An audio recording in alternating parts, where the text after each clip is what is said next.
พี่น้องอยู่ที่ว่าภาคเขาบัดนี้มาเด้อกินข้าวนำกันเด้อพี่น้องบ่สุขุทุกคนพี่น้องเอ้ยหลังจากที่ว่าให้นางตาหลายมือมากินข้าวต่อเอาลงมือเลยหิวข้าวมาจากอย่างนี้ยินนั่นพี่น้องอย่างนี้ยินเสียงปากจังไว้เอิ้นพ่อแม่พี่น้องกินข้าวนำกันมาเด้อพ่อแม่พี่น้อง FC กินข้าวน้องบุษบาแล้วค่ะบ่าวสายเด้อ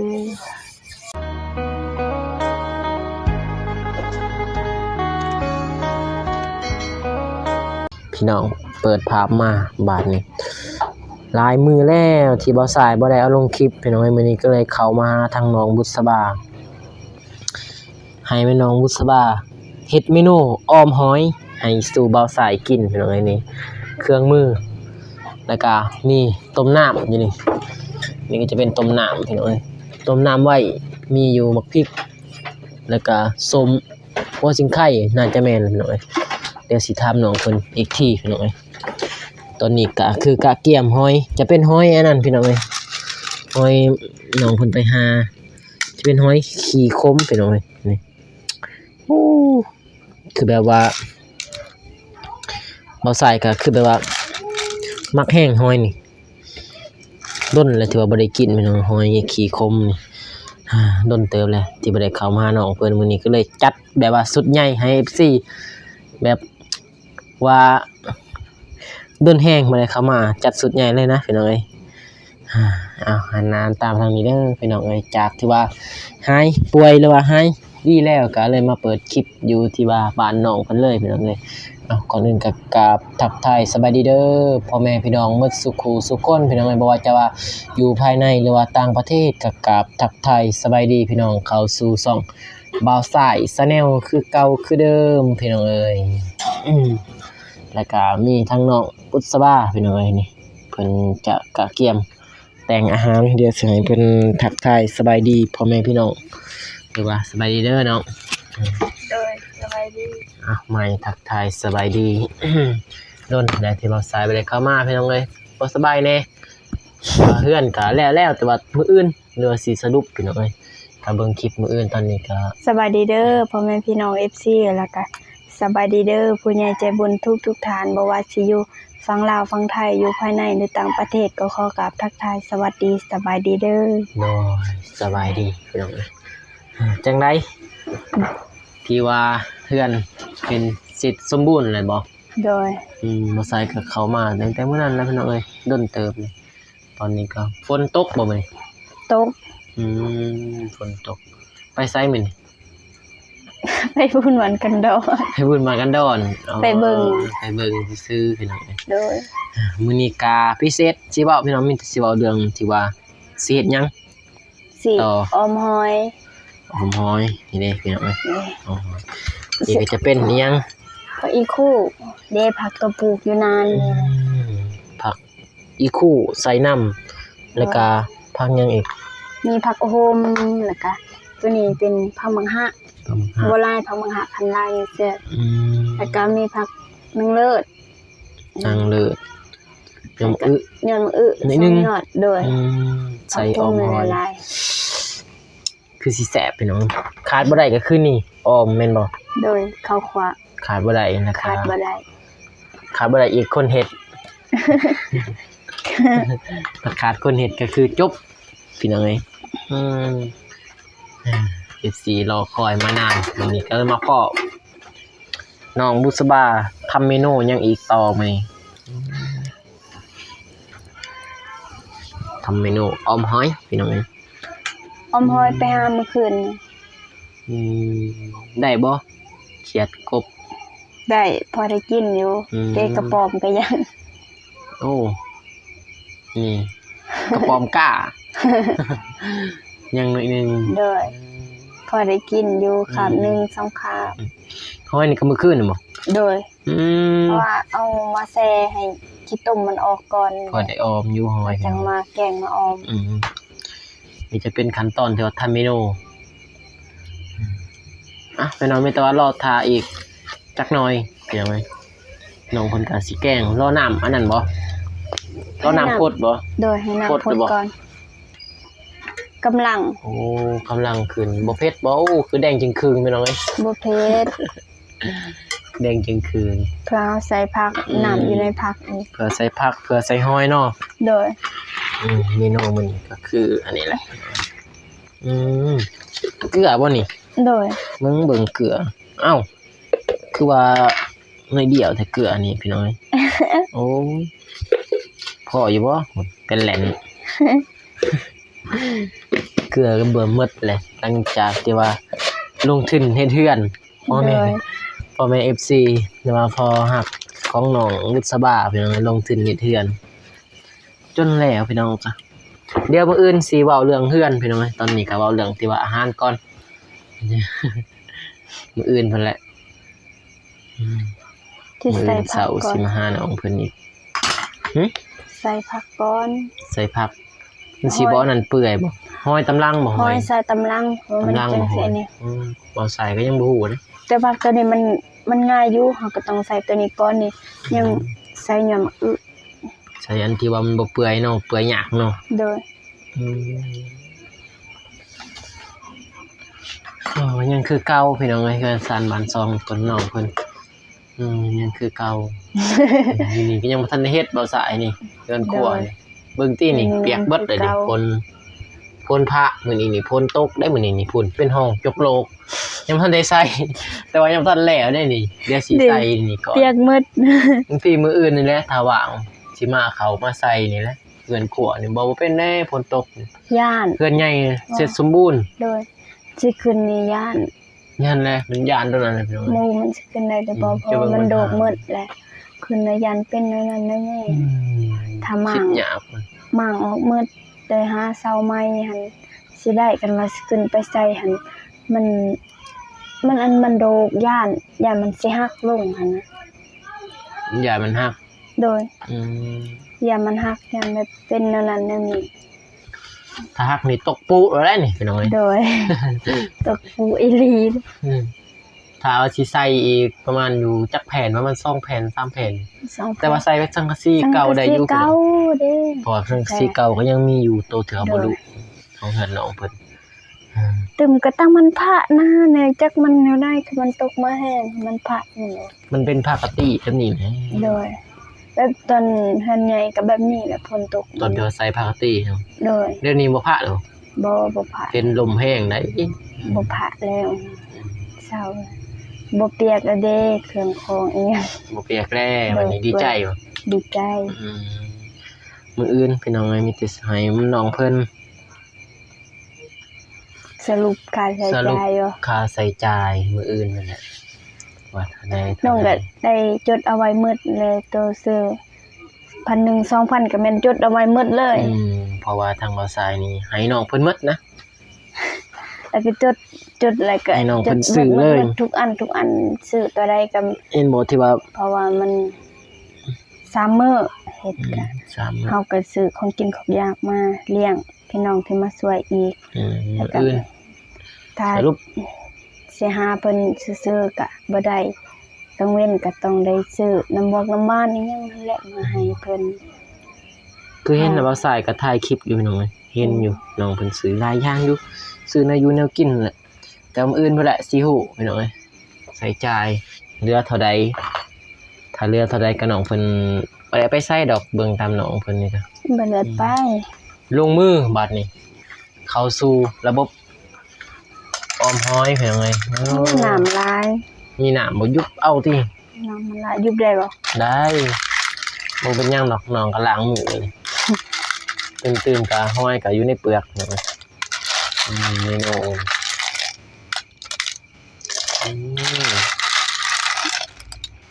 มากินข้าวแรงน้ำน้องเพิ่นมื้อนี้พี่น้องเอ้ยหลังจากที่ว่าบ่ได้ลงคลิปพอดี3มื้อเต็มๆหรือว่า2มื้อเต็มๆพี่น้อง3มื้อนี้แล้วก็บ่ได้ลงมื้อนี้ก็พี่น้องเอ้ย ก็เลยเข้ามาหาน้องเพิ่น FC ก็ทักมาอยู่ว่าเข้าไปหาน้องบุษบาแน่แล้วบ่เฮือนพี่น้องเอ้ยฝนตกนั่นแหละพี่น้องเอ้ยมันไปมายากลำบากนั่นแหละฝนมันตกถ้าฝนบ่ตกก็คือสิโอเคอยู่พี่น้องเอ้ย เสร็จเป็นที่เรียบร้อยใส่หอยไฟก็บีเนาะเติมพื้นอีกจักหน่อยนี่ใส่เลยพี่น้องเอ้ยเผามันสุกเด็กดื่นนะเด้พี่น้องเอ้ยหิวเขาหิวน้ำนะมาฝากทองน้ำนองเพื่อนอีกเพื่อให้พี่น้อง FC ได้เบิ่งอีกบัดนี้มีแต่คลิปกินเขาแหละพี่น้องเอ้ยบ่จักสิเฮ็ดให้มันเด็กมันดื่นเด้พี่น้องเอ้ยนี่เมนูออมหอยใส่ผักนั่งเลิศแล้วก็ใส่ผักโขมสูตรบ้านๆนะถ้า FC เคยกินก็คอมเมนต์มาได้เด้อว่าสูตรแบบใดทางน้องบุษบานี่ออมแบบนี้แม่นบ่ โดยออมแบบนี้ จักสิแซ่บหรือบ่ขึ้นกับหน้าตาของน้องบุษบานี่ ขึ้นกับเกลือเป็นนัว กินกับคนทำคนเฮ็ดถึงสิว่างามแต่ว่าเฮ็ดคงกินบ่แซ่บก็คือเก่าพี่น้องเอ้ยถึงสิขี้หลายแต่เฮ็ดคงกินแซ่บก็เขาจะเอิ้นว่างาม งามเหมือนกันแหละขึ้นกับฝีมือคนเฮ็ดผู้เฮ็ดแซ่บก็แซ่บผู้เฮ็ดบ่แซ่บก็บ่แซ่บ ก็เลยมาสายว่าเห็นคลิปอยู่ไสก็คือว่าอยู่แต่น้องอุศบาพี่น้องเอ้ยก็ได้คุยกันเรียบร้อยแล้วพี่น้องเอ้ย บ่มีเคสหรอยังบ่มีเคส ยังบ่มีเคสใหม่ๆเนาะพี่น้องก็สิเดี๋ยวก็สิส่วนน้องเพิ่นไปหาเรื่อยๆพี่น้องไปหาเคสใหม่ให้น้องเพิ่นตอนนี้ก็บ้านน้องเพิ่นเสร็จแล้วเด้มีแต่ว่าไปหาเคสใหม่น้องแล้วไปทำบุญเฮ็ดบุญเฮ็ดศีลมื้ออื่นบางทีสิพาน้องไป ใช่ จุฬามื้ออื่นมีบุญวันที่7แห่ผ้าป่า เขาให้มื้ออื่นบ่ โดยวันที่7มื้ออื่น โดย คันมีโอกาสไปเนาะ โดย มีโอกาสไปอีกพี่น้องเอ้ยไปเบิ่ง เฮาบ่เคยเห็นแล้ววันนี้ไปย้อนความบ่เคยเห็น ไปย้อนอันที่ใดบ่เคยเห็นก็ไปเบิ่งเนาะ โดยว่าบ่เคยเห็น สูตรเมนูออมหอย เฮาต้อ ใส่ ง ข้าวคั่ว ใส่ข้าวคั่วนี่ให้มันอันนี้แน่มันเป็นสิหอมเข้ากับอันนี้ หอมเนาะโอ้ใส่ข้าวคั่วไปปึ๊บนี่หอมเลยพี่น้องเอ้ย มีหอมกับข้าวคั่ว หอมกับข้าวคั่วหอมคักหอมแน่หอมคือคนแกล้งอีกพี่น้องเอ้ย ว่าเอาไปว่านี่น้องบ่เอา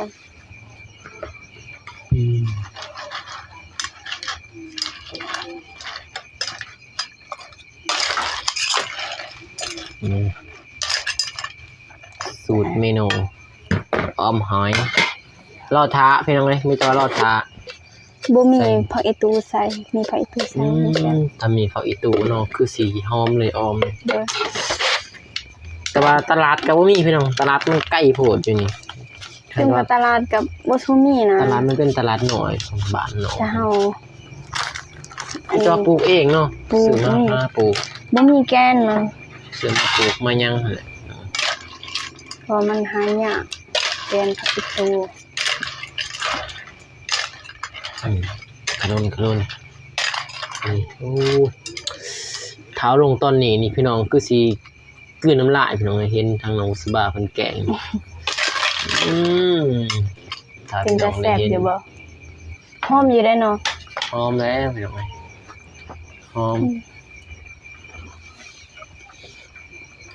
หอมคักหอมแน่ ใส่ปลาแดกเหนียวหน่อยนึง อืม ปกติแล้วเฮาสิใส่เป็นปลาแดกน้ำแต่ว่าบ่มีปลาแดกน้ำใส่เป็นปลาแดกเหนียว เรียกน้ำบ่มีก็ใส่ไปแดกแมวตำเอง โดย อันที่ว่าน้องตำที่คลิปพุ่นๆพี่น้องเอ้ยคันไปได้เบิ่งก็คือสิเห็นคลิปที่ว่าน้องบุษบาตำกับแม่ทางแม่เพิ่นกินข้าวกินน้ำแล้วบ่ เพิ่นกินสุปผัก กินสุปผัก โดย กินสุปผักพี่น้องเอ้ย มันกินสุปผักกับตีนกระป๋อมแต่ว่า น้องอยากกินออมหอย อืม ก็เลยว่าสิอ้อมเพิ่นกินแล้วเพิ่นก็ขึ้นนอนว่ามื้ออื่นสิกินจงเพิ่น มื้ออื่นบ่เบิดดอกกินกับบ่ นั่น ใส่ แหละ ได้ เพิ่น กิน ว่า บ่ สิ ได้ กินมื้ออื่นบ่ด ตาย อก กินเลย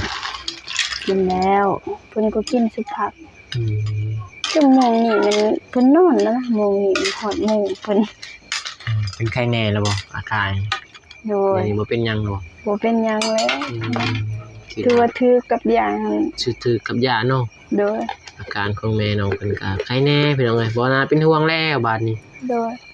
ว่าจะ ทาง เป็น ที่ว่า ทางแล้ว มีบ่ฮักและสวยพี่น้องเอ้ยทางสวยทางอายเรานุ่ม ผู้ใหญ่ใจบุญเพิ่นช่วย ก็เลยว่าให้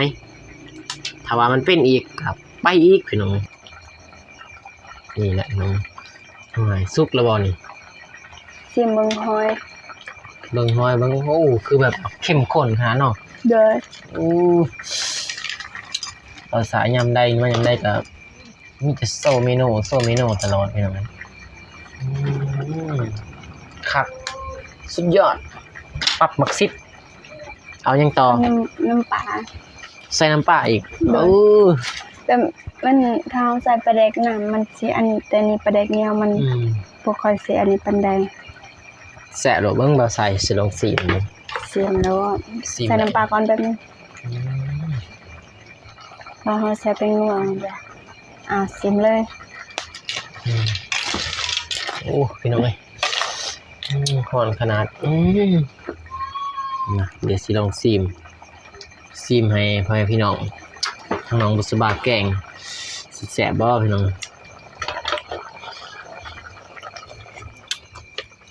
โอ้สุดยอดสดร้อนๆพี่น้องเอ้ย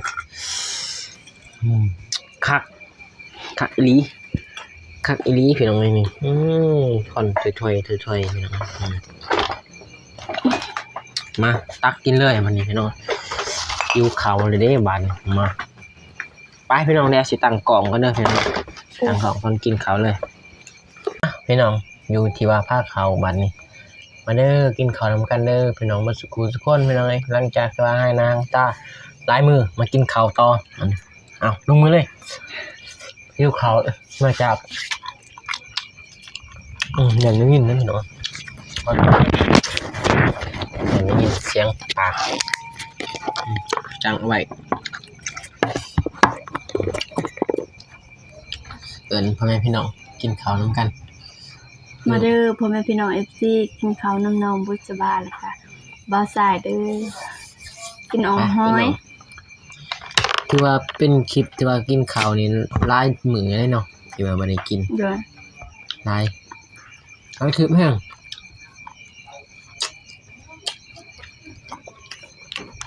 แล้วจัดชุดใหญ่เลยไก่เห็ดนะครับ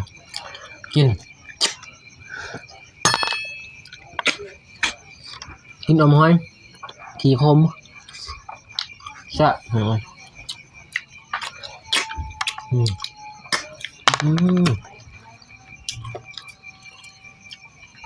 คือแซ่บมันอยู่ว่า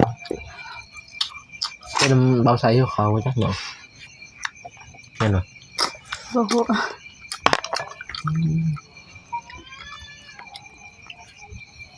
ก็ต้องขอไปเด้อถือว่ากินรสสุภาพยังกะ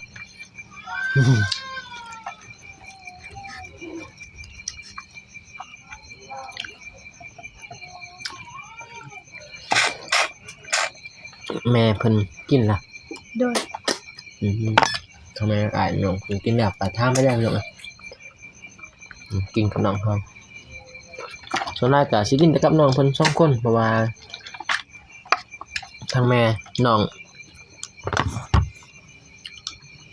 ไอ้กล้อง เพิ่นสิอายกว่าตอนน้องบุษบานตั้งแต่เราสายถ่ายบ่เคยอาย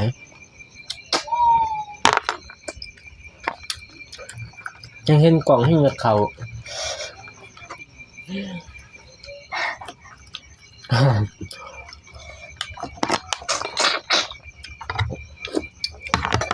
จุบห้อยมันสิดังเลยพี่น้องจุบเพราะว่ามัน ดังแล้วบอกได้บ่ มันเป็นตำห้อยอยู่แล้วอยู่ใกล้กันแล้วใช่ไหมจุบห้อยแต่คำโบราณเขาว่ากินห้อยเขามืดนั่งเขายั่ง อีหยัง กินห้อยเนี่ยเขามืดกินนั่งนี่เขายั่งเพราะว่าคุ้มแต่ยำนั่ง พี่น้อยน่ะกินเขาวบ่ บ่เคยได้ยินเด็กกับปอมกระปอมเป็นหยัง อ๋อ เด้อ ข้าวป้อม ปิ้งยังบ่หมดปิ้งยังตัวหนึง ตอนนั้นบ่ทันได้ปิ้ง ฟังไทยเอื่นจักเอื่นยังบ่จักฟังว่าว่าข้าวป้อม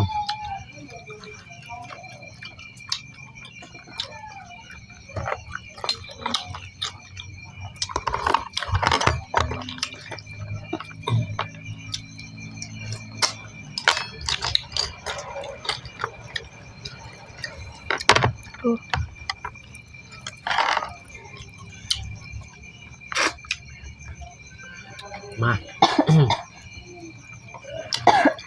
ไอ้สำเหรอ จนสมัคร สมัครยังมา เอ๊ะ สมัครคำเขาเอา หือ อะไร ยังก็มากมันอันนั้นอยู่ในคอบ่ทันได้ ยังสมัคร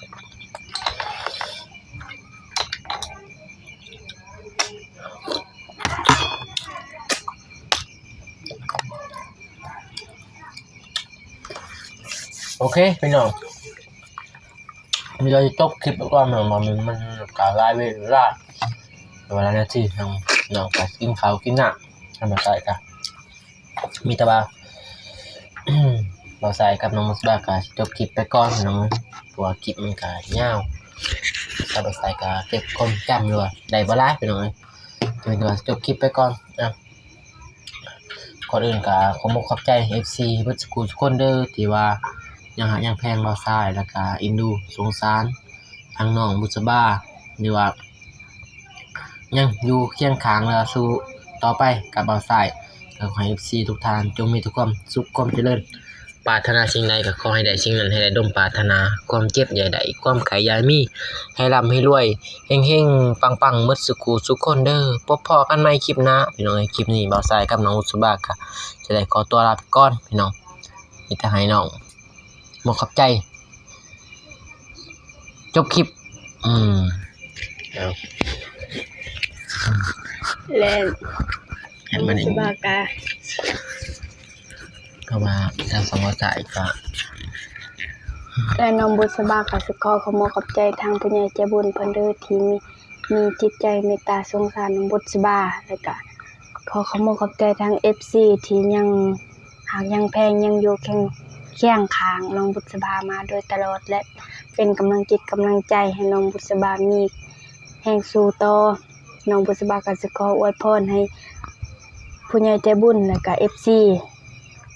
จงมีสุขภาพเข้มแข็งแข็งแรงปรารถนาสิ่งใดก็ขอให้ได้สิ่งนั้นขอให้ร่ำขอให้รวยขอให้เฮงปังๆตลอดปีตลอดไปเฮ็ดงานประการใดก็ขอให้ราบขอให้เลื่อนขอให้ประสบผลสำเร็จปรารถนาสิ่งใดขอให้ได้สิ่งนั้น อย่าเจ็บ อย่าเจ็บอย่าจน พร้อมครอบพร้อม พร้อ ค ม รัว ครอบพร้อมครัว เด้อสาธุ สาธุพี่น้องไม่ต้องพอกันใหม่คลิปหน้าหรือว่าคลิปพรุ่งนี้มื้ออื่นพี่น้องเอ้ยเข้ามาน้องเพิ่นที่อัปเดตสรุปอันแหละพี่น้องเอ้ยไม่ต้องพอกันใหม่คลิปหน้าเด้อพี่น้องคลิปนี้บ่าวสายกับน้องสบาสิขอกล่าวคำว่าสบายดีพี่น้องบ๊ายบาย